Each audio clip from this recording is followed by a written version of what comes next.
हिमांशु, वैसे तो जश्न पर पूरी तरह से रोक लगा दिया गया है, कोरोना प्रोटोकॉल को देखते हुए मना कर दिया गया है, लेकिन किस तरह की सुबह इस वक्त बीजेपी दफ्तर में देखने को मिल रही है, वहां पर क्या है तैयारी? क्योंकि कोरोना काल के बीच जब एक तरफ लगातार मौतों का आंकड़ा पूरे हिंदुस्तान को डरा रहा है, बंगाल समेत तमाम राज्यों को डरा रहा है, वहीं दूसरी तरफ ये चुनावी नतीजे आ रहे हैं, तो बड़ा चैलेंज भी है। और इन सब के बीच देखना भी कि जो पूरी ताकत हमने झोंकी बीजेपी ने, उसके रिजल्ट क्या आते हैं, क्या देख रहे हैं अपने आसपास आप, हिमांशु?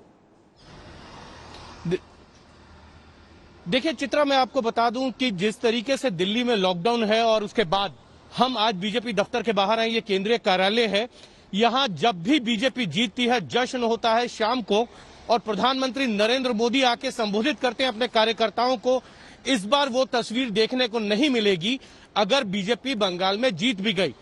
और कोरोना चल रहा है, ऐसे में सभी नियमों का पालन बीजेपी यहां पे कर रही है। बीजेपी दफ्तर बंद है। हमारी कई नेताओं से बात हुई, उन्होंने कहा अगर कुछ भी होगा तो बंगाल में होगा, दिल्ली के अंदर नहीं किया जाएगा। लेकिन बड़ी बात यह है, जो जयंत घोषाल बता रहे थे, इस पूरे पश्चिम बंगाल के चुनाव में 5 एम फैक्टर है: ममता, मोदी, महिला और मुस्लिम और मथुआ वोटर।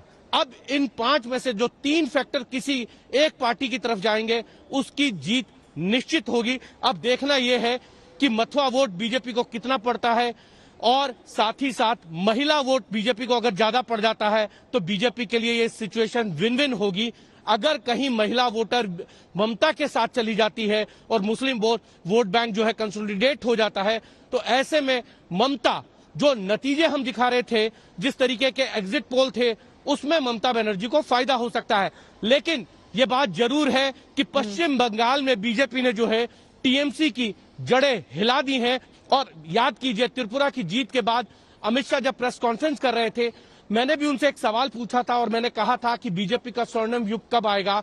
तब उन्होंने कहा था बंगाल, केरल और उड़ीसा में जब हमारी सरकार बन जाएगी तब बीजेपी का स्वर्णिम काल आएगा। तो ये कहा जा सकता है कि अगर आज बीजेपी जीतती है तो स्वर्णिम काल के लिए पहला कदम जो है वो आज बीजेपी का आगे बढ़ जाएगा, और उसके बाद उड़ीसा और केरल 2 राज्यों में अगर आएगी तो स्वर्णिम काल पूरा होगा। लेकिन क्या पश्चिम बंगाल में बीजेपी की सरकार बनेगी?